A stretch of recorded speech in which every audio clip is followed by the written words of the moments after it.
Setelah diwarnai berbagai penolakan, ya, sejumlah elemen aksi mahasiswa maupun masyarakat sipil, revisi Undang-Undang TNI itu akhirnya disetujui oleh pemerintah dan DPR. Ya, boleh dibilang mungkin ada keraguan, ada suasana batin akhirnya Presiden tidak jadi menandatangani undang-undang itu.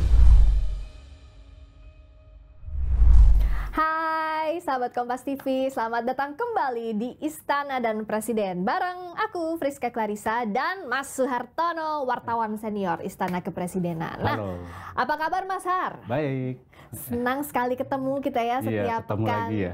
Kita ngobrolin isu-isu terkini seputar istana. Nggak cuma di depan layar, tapi juga ada apa di belakang layar. Ini yang seru, Mas Har.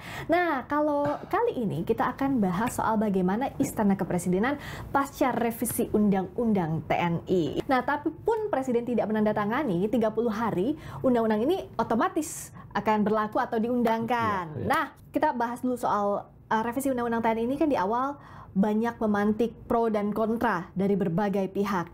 Nah, apa sih yang bisa kita lihat dan dikaitkan dengan Istana pasca revisi Undang-Undang ini? Ya, kalau reaksi di luar, ya karena mereka menganggap akan tergerusnya supremasi sipil ya. Nah, di dalam juga barangkali juga hampir sama, karena makin banyak perwira militer aktif yang masuk tanpa berhenti dulu atau mundur, ya, itu membuat para aparatur sipil negara ASN di istana juga khawatir gitu. Oke. Nah, sebelum masuk ke sana, tapi sekarang kan posisinya itu sudah setelah disetujui oleh DPR dan pemerintah, sudah diserahkan ke Presiden Prabowo Subianto lewat Sekretariat Negara, betul ya Mas Har ya? Ya, jadi memang setelah diwarnai berbagai penolakan ya oleh sejumlah elemen aksi mahasiswa maupun masyarakat sipil, revisi Undang-Undang TNI itu akhirnya disetujui oleh pemerintah dan DPR, dan itu catatan saya itu pada tanggal 20 Maret. Nah, hari itu juga setelah sidang paripurna di DPR itu langsung dikirim surat untuk menandatangani dan juga untuk naskah final dari DPR untuk ditandatangani oleh Presiden Prabowo tanggal itu. Tapi sampai saat ini saya dapat informasi itu belum ditandatangani. Ya, salah satunya karena memang tadi saya dapat informasi bahwa setelah dari DPR itu undang-undang semua dicek kembali, redaksionalnya, substansinya juga, lalu keterkaitannya dengan lembaga-lembaga lain ya, sehingga supaya mix antara yang sudah diputuskan dengan yang nanti di prakteknya setelah ditandatangan. Jadi barangkali karena mesti harus dikonsolidasikan dulu redaksionalnya, undang itu belum ditekan. Ditambah juga kalau melihat jadwal Presiden selama Maret sampai ini kan kepotong Lebaran ya, seminggu Lebaran juga. Jadi memang agak padat. Ada menerima tamu, menerima kunjungan, lalu ada rapat, ada sidang kabinet, lalu ada juga kunjungan selama 8 hari ini. Dan juga ada pertemuan dan juga open house dengan warga waktu Lebaran. Dan Ramadan, jadi sampai Lebaran itu ya. Jadi begitu padatnya, jadi kelihatannya belum bisa. Selain padatnya agenda, Mas Har, apakah bisa kita lihat bahwa Presiden Prabowo Subianto ini tetap berhati-hati sebelum menandatangani, meskipun pada saat itu kan sudah disetujuinya oleh pemerintah juga. Iya. Nah, tapi Presiden Prabowo Subianto di sisi pemerintah tidak cepat-cepat untuk menandatangani pasca undang-undang itu disetujui. Secara prosedural memang begitu, di Seknek itu kalau ada naskah undang-undang yang sudah disetujui ataupun yang akan dibawa ke DPR selalu dikonsolidasikan itu di Deputi Hukum dan Perundang-undangan Sekretariat Negara itu. Jadi di situ unsur kehati-hatiannya supaya undang-undang itu juga tidak menimbulkan problem lagi gitu ya.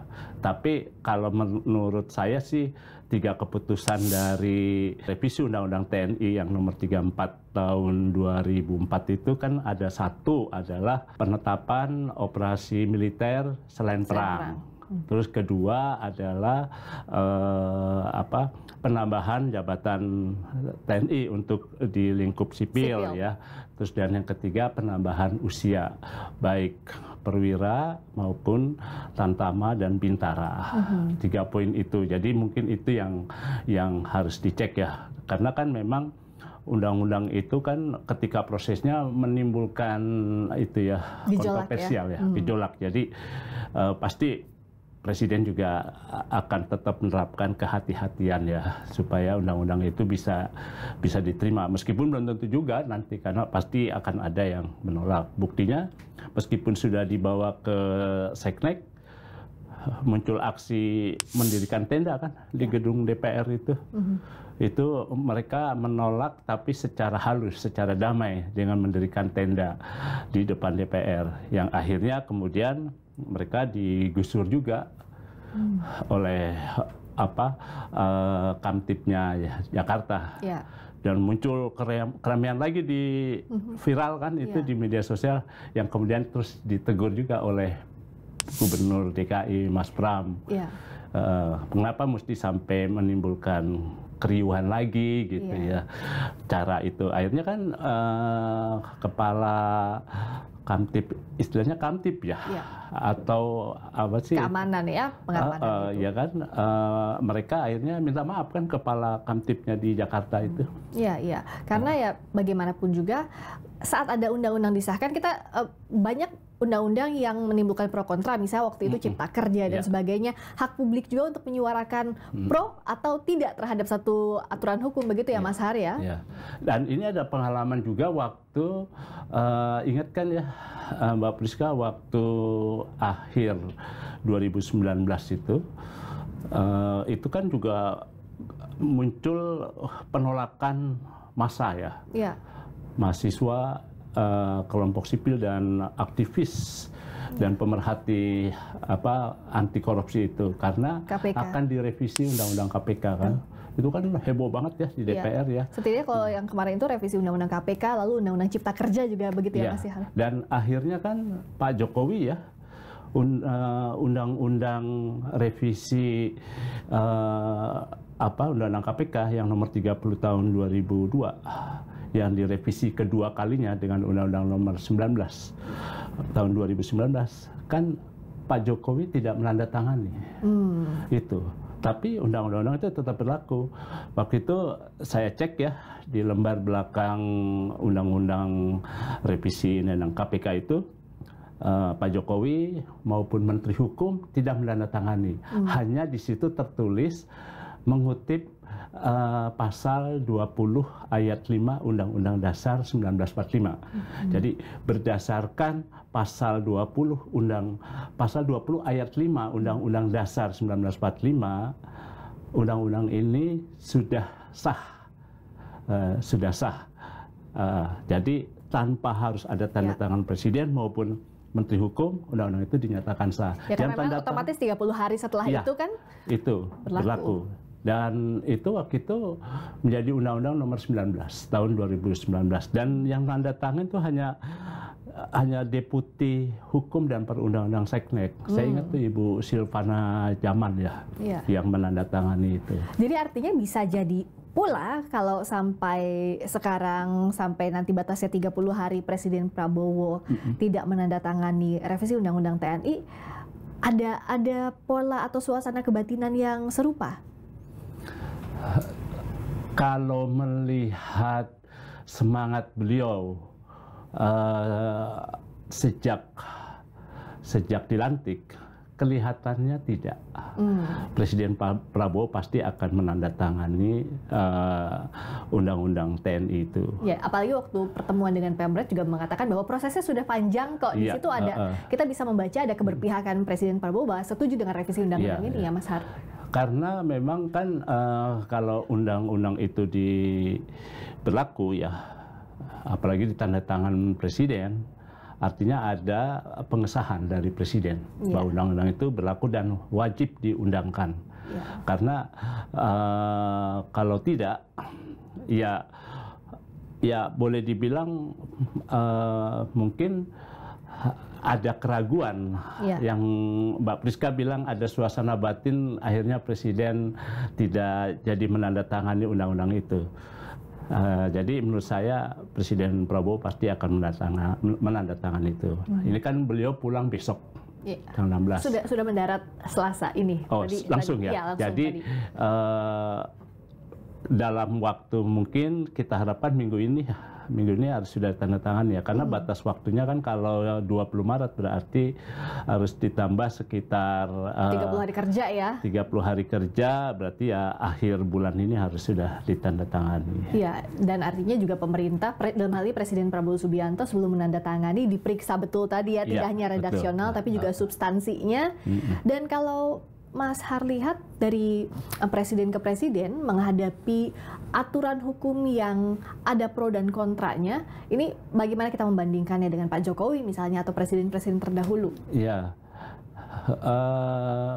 mungkin sebelum masuk ke situ gitu ya, kenapa saya kemarin dapat diskusi dari beberapa orang-orang di lingkungan istana. Ya, mereka tuh khawatir dengan undang-undang ini. Oke, kekhawatiran ini apakah karena ada pasal yang sipil itu, jabatan sipil, Mas Har? Di pasal 47 draft dari undang-undang revisi undang-undang TNI itu memang yang sudah disetujui oleh DPR pada tanggal 20 Maret ya bersama pemerintah. Itu kan ada penambahan lahan sipil yang diambil oleh TNI. Salah satunya itu kan ada dari 10 kemarin waktu pembahasan kan 6 yang diusulkan, tapi kemudian yang diterima 4. Nah 4 itu kan seingat saya satu koordinator politik dan keamanan, kedua pertahanan dan keamanan, ketiga adalah kesekretariatan negara terkait dengan urusan kesekretariatan presiden. Terus keempat adalah intelijen. Nah, buat orang-orang istana, poin ketiga ini yang membuat mereka agak khawatir karena mereka bisa saja tidak jadi menduduki jabatan-jabatan, peluang jabatan yang mereka akan dapat itu, karena misalnya kayak kemarin kan sebelum undang-undang itu direvisi, sebetulnya hanya sekretaris militer presiden saja yang boleh perwira aktif. Lainnya tidak boleh. Tapi kemudian kan Mayor Teddy masuk ya sebagai sekretaris kabinet, meskipun sudah ada payung hukumnya melalui Permen Seknek, sehingga beliau setingkat mayor posisinya berada di bawah sekretaris militer. Nah, tapi sekarang dengan undang-undang baru itu bisa ada perubahan lagi. Jadi karena sudah disetujui dalam undang-undang jabatan kesekretariatan negara terkait dengan urusan sekretariat presiden, artinya posisi Pak Teddy tidak harus berada di bawah Sesmi lagi. Kita nggak tahu nanti posisi revisi di peraturan Menteri Sekretaris Negara seperti apa.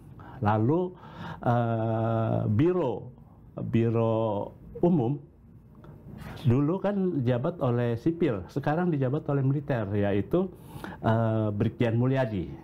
Nah, ada jabatan-jabatan lain yang sekarang itu terkait dengan urusan kesekretariatan presiden yang masih dipegang oleh Pak Sipil. Misalnya saja nih, Setpres, sekretaris presiden sudah ditanganin oleh Pak Maijen Aryo. Dia membawahi 2 deputi. 1 deputi pers, deputi protokol pers dan media yang dijabat oleh teman kita Pak Yusuf. Lalu ada deputi administrasi dan pengelolaan istana yang dijabat oleh Ibu Rika Kiswardani. Nah, Pak Yusuf itu sebagai deputi protokol pers dan media, dia membawahi 2 biro. Biro Pers dan Media yang dijabat oleh teman kita juga, Bu Erlin, dan juga Biro Protokol. Nah, ketika Pak Yusuf naik menjadi deputi, otomatis sampai sekarang jabatan Biro Protokol itu kosong. Nah, artinya dengan adanya undang-undang revisi TNI bila mana nanti ditandatangani oleh Presiden atau tidak ditandatangani oleh Presiden, dua jabatan ini apakah tetap akan dijabat oleh sipil? Ini pertanyaan. Apakah nanti Pak Yusuf sebagai deputi juga bisa saja diganti oleh TNI? Ini juga pertanyaan. Kita masih nunggu. Nah, di deputi administrasi dan pengelolaan istana itu emang masih dijabat oleh Bu Rika. Nah, dia membawahi Biro Pengelolaan Istana yang dipegang oleh Marskal Madya Pak Dedi Saprudin. Sedangkan Biro umumnya dipegang oleh Brigjen Mulyadi. Nah, jadi ada 3 posisi yang bisa saja kalau Presiden menginginkan bisa diganti oleh TNI. Nah, ini yang membuat mereka kemarin diskusi. Tapi saya juga bilang jangan terlalu khawatir. Di pasal 47 ayat 2 memang diatur bahwa jabatan sipil yang dipegang oleh TNI, bila mana TNI akan masuk, dia harus mundur. Dia harus mundur dulu, harus menjadi sipil dulu. Nah, yang ketiga ini ditentukan oleh pimpinan kementerian dan lembaga atau oleh kalau di atasnya Pak Prasetyo Hadi Menseknek kan ada Presiden. Ya.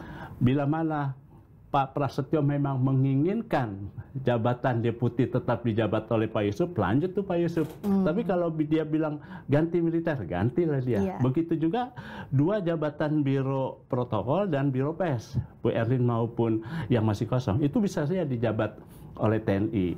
Asal sesuai ketentuan ayat 3 pimpinan kementerian memang meminta. Ya, meskipun ya memang kalau dari sisi ASN sudah biasa soal rotasi, tergantung perintah pimpinan dalam hal ini juga paling tingginya Presiden siap, tapi kan masih menunggu-nunggu kira-kira kemana setelah ini, begitu ya Mas Arya? Ya, betul.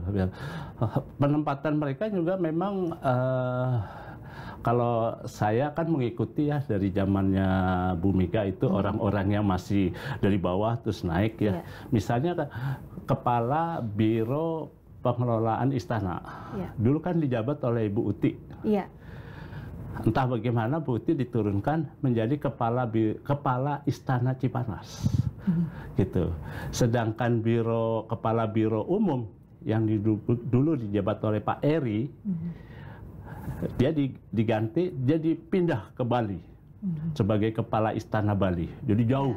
Sedangkan Kepala Istananya itu ditarik, dipindah masuk ke Seknek. Jadi memang kalau melihat bahwa pemindahan, penempatan, penggantian itu hal-hal yang wajar ya. Gitu. Jadi tapi apapun mereka siap menerima ya, karena memang mereka kan pengabdiannya seperti itu. Betul. Pengabdiannya siap dimanapun. Iya kan? Di posisi apapun, tergantung perintah dari paling tinggi atasannya, termasuk paling tingginya adalah Presiden. Nah, jadi itu ya ternyata ya. Jadi kita akan lihat apakah ada posisi-posisi yang dijabat oleh militer aktif nantinya, misalnya di istana. Tapi kalau kita lihat kan di presiden-presiden sebelumnya, banyak juga jabatan militer yang memang menjabat posisi di sekitaran istana, di lingkungan istana, Mas Har. Kalau merunut ke belakang, memang saya lihat dari zamannya Bung Karno dulu ya. Bung Karno itu di awal ketika dia 49 dari Istana Jogja kembali ke Jakarta, langsung masuk Istana Merdeka, itu kepala rumah tangga kepresidenan itu orang Belanda, sipil, Van der Veld. Ini ceritanya Mas Tok nih, putra sulungnya Soekarno, Guntur Soekarno. Nah, yang kedua, Bung Karno mengangkat militer, kepala rumah tangga kepresidenan, yaitu Maijen Suharyo Patmo Suwiryo. Dia adalah komandan di Sumatera. Waktu saya tanya, kok kenapa Bung Karno kok bisa militer ditaruh di istana? Wah, nggak tahu tuh, pokoknya bapak aja. Emang dia mampu? kan kalau militer dimanapun harus siap katanya gitu. Jadi dia bisa menyesuaikan. Baru ketika setelah Pak Soeharto ganti kan yang masuk adalah Kepala Rumah Tangga Presidenan Pak Job Ave. Ya, Ingat kan yang kemudian menjadi Menteri Pariwisata di zaman Pak Harto. Nah itu di zaman Bung Karno. Jadi militer ini di awal juga sudah masuk gitu loh. Jadi kalau misalkan sekarang ada militer aktif, yang dulu juga ada. Di era Pak Harto lebih lagi. Sesmil sudah pasti adalah militer aktif. Lalu Mensekneknya, Menteri Sekretaris Negaranya itu yang mengambil peranan untuk berbicara langsung kepada publik, kepada media, itu semua militer. Mulai dari Alamsyah Ratu Prawira Negara, lalu Pak Sudarmono, dan yang terakhir adalah Pak Murdiono. Memang di terakhir sebelum turun Pak Harto kan ada Saadilah Mursyid ya, sipil itu. Nah, Pak Habibie juga ada ya waktu itu ya? Pak Habibie secara struktural nggak ada. Oke. Dia hanya di Sesmil aja. Oh, Pak Sintong itu di Sesmil. Ya. Nah, Maijen Sintong, bukan Maijen, Letjen Sintong Panjaitan, dia sebagai penasehat presiden, Pak Habibie. Begitu. Jadi hanya di sekretaris militer yang diterapkan dan juga ajudan. Ya gitu. Itu otomatis kalau ajudan kan? Ajudan otomatis, selalu gitu. Nah di eranya Pak Habibie berarti Gus Dur? Pak Gus Dur. Pak Gus Dur juga tidak menggunakan orang-orang militer, kecuali sekretaris militer. Sekretaris militernya adalah Marsikal Madya Budi Santoso. Itu militernya yang memang diterapkan oleh. Jadi Gudur betul-betul menggunakan ASN sipil. Lalu setelah Bu Mega ya, Bu Mega juga seingat saya itu hanya ada di sekretaris militernya saja. Yang lainnya adalah sipil semua. Sekretaris militernya kan kalau saya ingat waktu itu, karena sempat kita wawancara Pak itu Maijen Purnawirawan, tapi TB Hasanuddin yang sekarang anggota ada DPR, di DPR. Komisi 1. Iya, beliau itu. Ya, waktu itu zaman Bu Mega ya, betul zaman ya Pak Bu Mega. TB Hasanuddin. Setelah Bu Mega, Pak SBY untuk di struktur tidak menggunakan TNI, kecuali di sekretaris militer. Presiden menggunakan itu. Kan kalau sekretaris militernya, ingat kan dulu itu ada beberapa, ada Pak Budiman, juga ada Irfan Edison gitu. Nah, tapi Pak SBY itu ada Pak Sudi. Pak Sudi sebagai Seskap pertama di periode pertama. Tapi kan dia udah purnawirawan. Sudah pensiun waktu itu ya.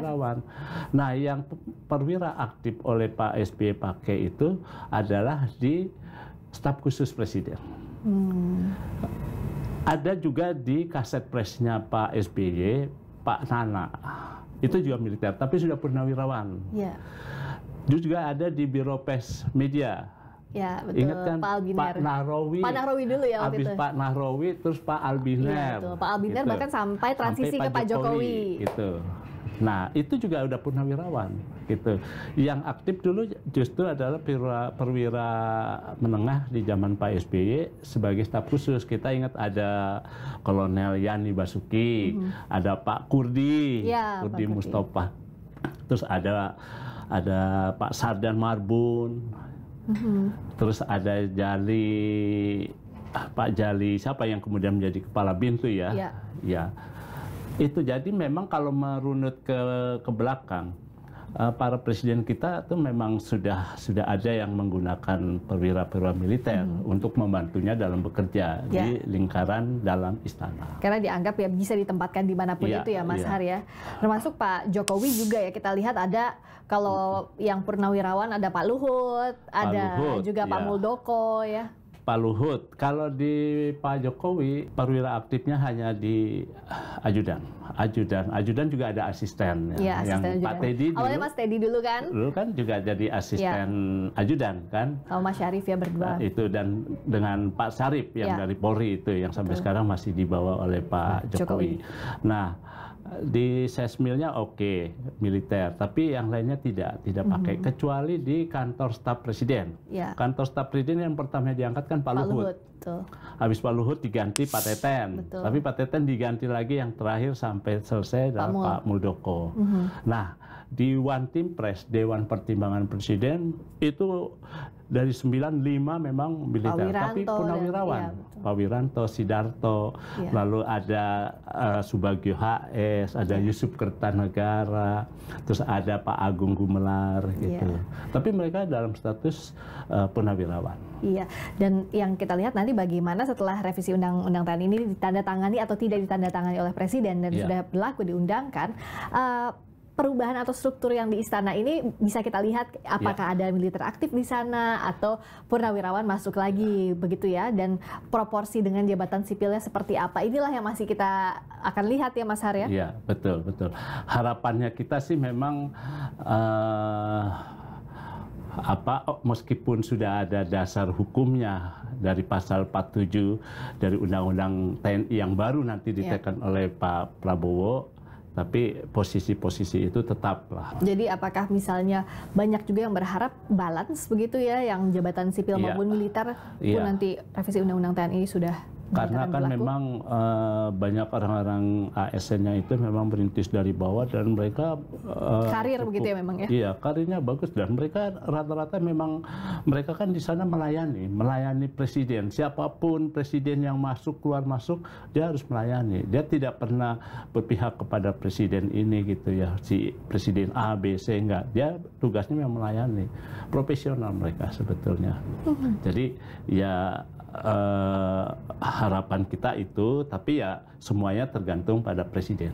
Ya, keputusan di presiden. Dan bisakah kita katakan bahwa revisi Undang-Undang TNI ini akan berpengaruh ke berbagai lini ya Mas ya? Ya, betul. Terutama di lingkaran dalam ya, di sekretariat presiden itu ya. Itu. Dan bagaimana ya harapan kita untuk pemerintah dalam hal ini Presiden Prabowo menyikapi suara publik begitu kan, ada yang setuju, ada yang tidak setuju, pun misalnya ini tetap diundangkan, bagaimana sikap pemerintah mestinya? Kalau saya coba menebak-nebak nih Mbak, meskipun mungkin sudah ada dasar Undang-Undang TNI nanti, terutama di pasal 47 untuk mengubah wajah istana yang mungkin banyak orang TNI-nya, itu tapi dari awal yang saya lihat kan Presiden senang dengan warna biru ya. Iya, betul. Biru muda kan? Biru langit ya. Biru langit ya yang dipakai beliau waktu kampanye. Terus ketika pelantikan kan juga pakai dasi biru langit juga itu ya. Biru langit gitu ya. Itu karena menurut Pak Prabowo biru muda itu, biru langit memberikan keteduhan, kesejukan, kedamaian. Nah, bukan warna hijau.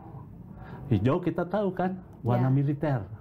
Nah, jadi dengan pilihan Pak Prabowo mengubah yang sekarang baru diubah adalah Istana Bogor dan Istana Negara dan Istana Jakarta yang sudah nuansa warna biru langit itu akan menunjukkan jadi meskipun banyak orang TNI tapi biru muda yang memberikan kesejukan gitu. Bukan warna hijau loreng gitu ya.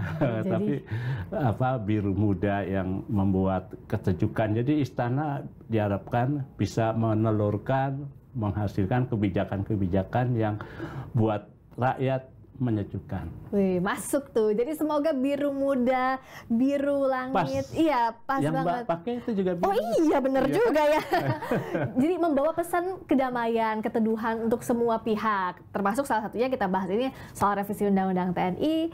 Apapun kebijakan yang disampaikan oleh Istana, yang diketuk palu oleh Presiden Prabowo Subianto, diharapkan bisa memberikan kedamaian untuk semua pihak ya Mas Harya, untuk seluruh harapan kita gitu. Itu harapannya. Dan sampaikan. Wah, seru banget ya hari ini Mas Har.